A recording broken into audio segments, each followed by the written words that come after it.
Good day, children. So now we move on to part 3 of the lesson. So we saw how Madame Loisel and Monsieur Loisel attended the party, and Madame Loisel had a good time over there because she was noticed by all the men, and she also had a good time with the other women who attended the party, and she was able to flaunt her new dress and the diamond necklace. Now they get back home, and as she adorns or as she admires her beauty for the last time, before she takes off the dress and the necklace, she notices that her necklace was not around her neck. Moving on, Loisel, already half undressed, asked, "What is the matter?" She turned towards him excitedly. I have I no longer have Madame Forestier's necklace." He arose in dismay. "What? How is that? It is not possible." And they looked in the folds of the dress, in the folds of the cloak, in the pockets, everywhere. They could not find it. He asked, "You're sure you still had it when we left the minister's house?" "Yes, I felt it as we came out." "But if you had lost it in the street, we should have heard it fall. It must be in the cab." "Yes, it is possible. Did you take the number?" "No." "And you? Did you notice what it was?" "No." They looked at each other, utterly cast down. Finally, Loisel dressed himself again. "I'm going," he said, "over the track where we went on foot to see if I can find it." And he went. She remained in her evening gown, not having the force to go to bed. So, Monsieur Loisel was already half undressed by then, and he was almost ready to go to sleep when he asked her why she was shouting. And she turned towards him and said that Madame Forestier's necklace was missing and that it must have fallen off somewhere. And they searched it in the folds of the dresses, the cloak and the pockets, but they could not find it. Now, Monsieur Loisel asked her if she remembered having it while they were leaving the minister's house. And Madame Loisel said that she remembered having it on, and she had felt it while they were leaving the house of the minister. So Monsieur Loisel said that it would have fallen on the street, but then if it had fallen, they would have actually heard the sound of it falling, but they did not hear, which meant that it must have fallen in the cab. And to this, Madame Loisel agrees and asks him, if he noted down the number of the car.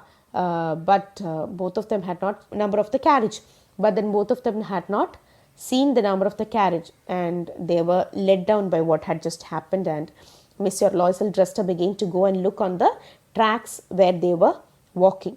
And Madame Loisel remained at home wearing her evening gown, whereas her husband went out in search of the necklace. Cast down means sad or worried. Towards 7 o'clock, her husband returned. He had found nothing. He went to the police and to the cab offices and put an advertisement in the newspapers offering a reward. She waited all day in a state of bewilderment before this frightful disaster. Loisel returned in the evening, his face pale. He had discovered nothing. He said, "Write to your friend that you have broken the clasp of the necklace and that you will have it repaired. That will give us time." She wrote as dictated. At the end of a week, they had lost all hope, and Loisel, older by 5 years, declared, "We must replace this jewel." So, Monsieur Loisel returned by 7 in the morning and announced that he had not found anything. So he went to the police and the cab office asking about it, and he also gave an advertisement about it in the newspaper, offering a reward for whoever returned it. Now, Madame Loisel waited for her husband the whole day, and when he returned, he announced that he had not been able to find the necklace.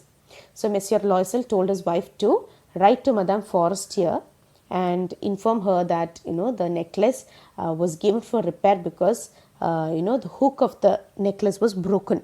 Clasp means hook.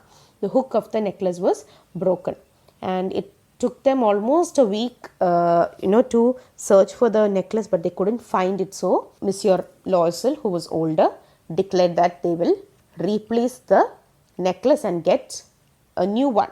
Okay. In a shop of the Palais Royal, they found a chaplet of diamonds which seemed to them exactly like the one they had lost. It was valued at 40,000 francs. They could get it for 36,000. Loisel possessed 18,000 francs which his father had left him. He borrowed the rest.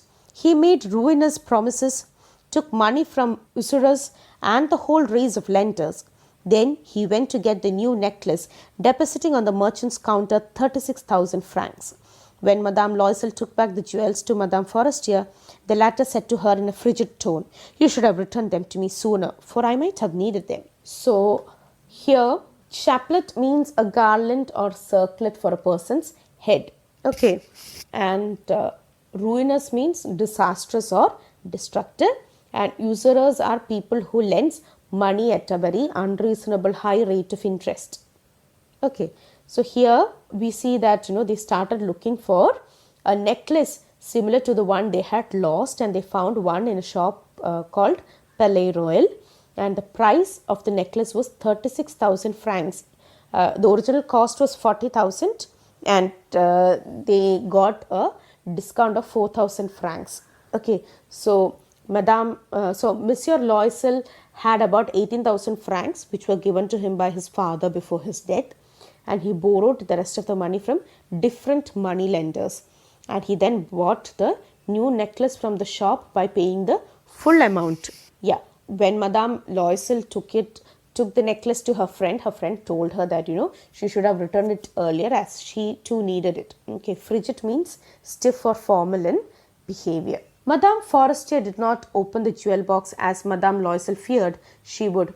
What would she think if she should perceive the substitution? What should she say? Would she take her for a robber? Madame Loisel now knew the horrible life of necessity. She did her part, however, completely heroically. It was necessary to pay this frightful debt. She would pay it. They sent away the maid, they changed their lodgings, they rented some rooms in an attic. She learnt the arduous work of a kitchen. She washed the dishes, she washed the soiled linen, their clothes and dishclothes, which she hung on the line to dry. She took down the refuse to the street each morning and brought up the water, stopping at each landing to catch her breath. And clothed like a woman of the people, she went to the grocers, the butchers, and the fruiterers with her basket on her arm, shopping, haggling to the last sou of her miserable money. So, her friend did not even open and check the necklace, which Madame Loisel had expected her to do. And Madame Loisel was worried about what would happen if her friend came to know about the substitution or replacement of the necklace. Now, her friend would blame her to be a thief. And Madame Loisel realized how horrible life could become, because she knew that they would have to pay off the loan they had taken for the necklace at any cost. So they started to reduce their expenses and save money. So first they removed the maid from her job, they changed their house, and they rented rooms on the roof of a building.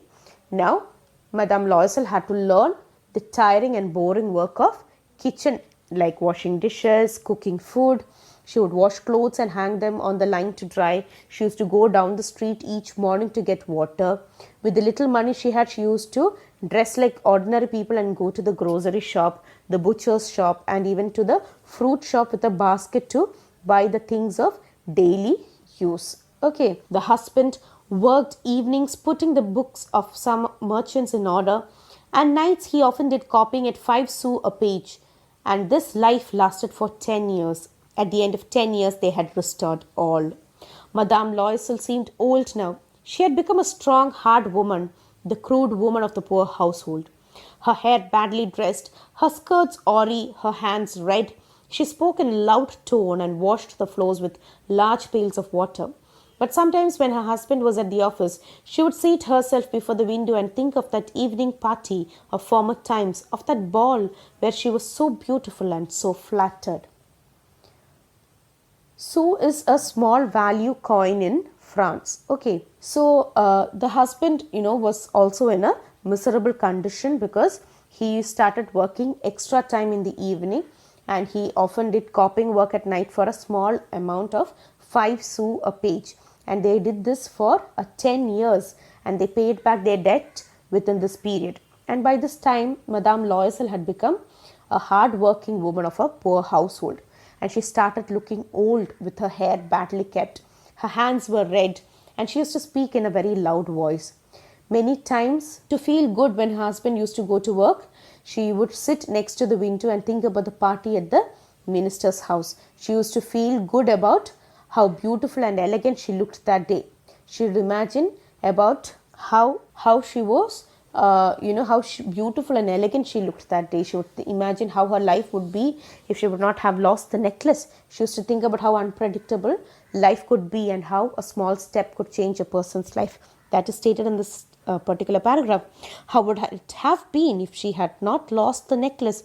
Who knows how singular is life and how full of changes, how small a thing will ruin or save one. So she thinks about the day that she enjoyed her life and how even a small thing can ruin or save someone. One Sunday, as she was taking a walk in the Champs-Élysées to rid herself of the care of the week, she suddenly perceived a woman walking with a child. It was Madame Forestier, still young, still pretty, still attractive. Madame Loisel was affected. Should she speak to her? Yes, certainly.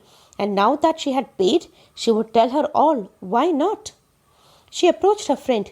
Good morning, Jean. Her friend did not recognize her and was astonished to be so familiarly addressed by this common personage. She stammered, But, Madame, I do not know. You must be mistaken. No, I am Matilda Loisel. Her friend uttered a cry of astonishment. Oh, my poor Matilda, how you have changed. So, one day Madame Loisel was relieving the stress of the week and she was enjoying a walk along the Champs-Élysées, when she saw a lady walking with the child. And the young, pretty and attractive lady was Madame Forestier. Now, Madame Loisel started thinking whether she should talk to her or not. But then she decided that, since she had returned the necklace and also paid back all the debts, there was no reason for her not to talk to her. So she went to Madame Forestier and addressed her as Jean. Now, Madame Forestier was confused because she could not recognize this person and thought that she looked familiar, but only because her close friends used to call her by the name Jean. And she told her that, she told Madame Loisel that you must have been mistaken. You might be looking for someone else. But Madame Loisel introduced herself to her old friend, and Jane Forestier was shocked to see her friend in such a poor and changed look. Yes, I have had some hard days since I saw you, and some miserable ones, and all because of you. Because of me? How is that? You recall the diamond necklace that you loaned me to wear to the minister's ball? Yes, very well. Well, I lost it. How is that, since you returned it to me? I returned another to you exactly like it, and it has taken us 10 years to pay for it. You can understand that it was not easy for us who have nothing, but it is finished and I am decently content. Madame Forestier stopped short. She said, You say that you bought a diamond necklace to replace mine? Yes, you did not perceive it then? They were just alike. And she smiled with proud and simple joy. Madame Forestier was touched and took both her hands as she replied, Oh, my poor Matilda, mine were false. They were not worth over 500 francs. So, look at the situation. Madame Loisel replied that she did have some hard days since the last they met, and she said that life was miserable and it was all because of Madame Forestier. So, Madame Forestier was like, how is she responsible for Matilda's bad days? And Matilda replied that she had lost Madame Forestier's necklace. To this, Madame Forestier replied that it was not possible because Matilda had returned it to her. And Matilda replied that she had bought a similar necklace and it had taken them 10 years to pay back the debt because, Forestier is Madame Forestier aware that, they are poor. She also said that they were not rich to afford such an expensive necklace. And Matilda added that, now that their debt was over, she was satisfied with whatever she had. And Jean was surprised and asked Matilda if she bought a diamond necklace just to replace her lost necklace. And Matilda replied, yes. Now, Madame Forestier was touched and she held Matilda's arm and said that the necklace which Matilda had borrowed from Madame Forestier was a fake necklace. False means fake here. It was a fake necklace and it was not worth more than 500 francs. See, if only Matilda had spoken to Madame Forestier and told her, what had happened, probably she wouldn't have had to spend 10 years in debt to, replace the necklace. So, this is why, children, we should always remember that we should learn how to be content with what we have in our life and not desire or earn for things which is not meant for you. And Matilda's life shows us that she always longed for things which she cannot afford to, which it's difficult for her to have in her life. Seeing other people who are rich and sophisticated or probably in affluent around her, she longed to be like them, but her circumstances and her reality was quite different. Instead of learning to be happy with what she has in life, she borrowed something quite precious for her. Maybe a diamond necklace is not something that she could afford, but look what her greed or probably her desire took her to. 10 years of her life was wasted in paying back for something which turned out to be fake. If she had the courage to just ask Madame Forestier, or even to get it, or at least just be happy with what she had in her life, and had gone to the ball with the normal dress that her husband had suggested, these things wouldn't have befallen her. And look what her desire took her to. And so it is an eye opener and a learning lesson for all of us. So children, be content with what you have, and let Matilda's story be a lesson for all of us.